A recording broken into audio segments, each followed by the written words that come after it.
안녕하세요. 법도TV 엄정숙 부동산 전문 변호사입니다.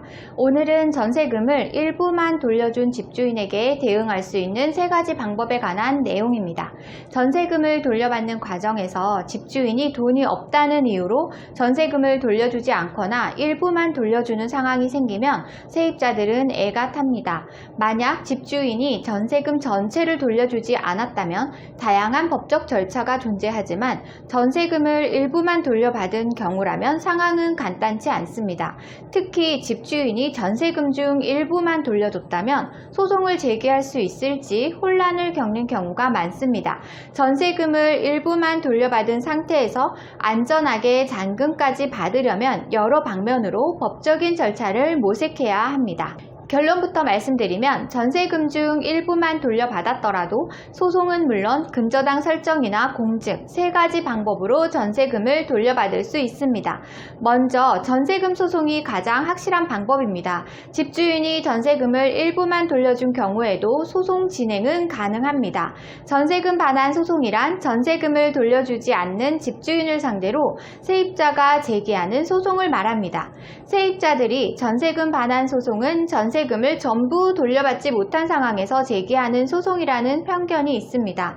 하지만 전세금을 일부만 돌려받은 경우에도 법률상 집주인이 전세금 반환 의무를 지키지 않은 것으로 보기 때문에 소송을 제기할 법적 근거가 됩니다. 다만 전세금 반환 소송은 판결까지 수개월이 소요되고 변호사를 선임하는 등 기간과 경제적인 부담이 따르기 때문에 전세금을 일부만 못 받은 상황에서는 세입자가 소송을 꺼리는 경우가 많습니다. 따라서 돌려받지 못한 전세금 액수가 크지 않다면 근저당이나 공증 방법을 고려하는 것도 좋은 선택이 될 수 있습니다.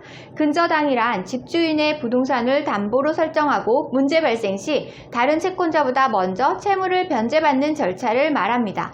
근저당권은 일반적인 저당권과 달리 경매 신청권이 있어 집주인이 전세금을 돌려주지 않을 경우 담보로 잡은 부동산을 경매로 넘길 수 있습니다. 전세금 미반환에 따른 지연이자가 늘어나거나 부동산 시세가 달라지더라도 다시 저당권을 설정하지 않아도 된다는 특징이 있습니다.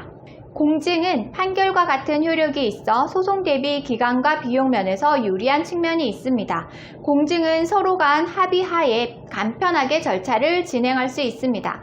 만약 이마저도 부담스럽다면 문자 메시지나 카카오톡 메시지, 통화 녹취 등으로 집주인의 약속을 증거로 남겨두는 것이 좋습니다.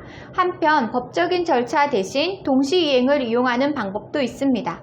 동시이행이란 동시에 의무를 이행해야 한다는 뜻으로 주택임대차에서 세입자는 집을 주인에게 반환해야 할 의무와 집주인은 세입자에게 전세금을 돌려줄 의무를 말합니다. 집주인이 전세금 중 일부를 돌려주지 않았다면 세입자는 돌려받을 때까지 해당 주택에 거주할 권리가 있습니다.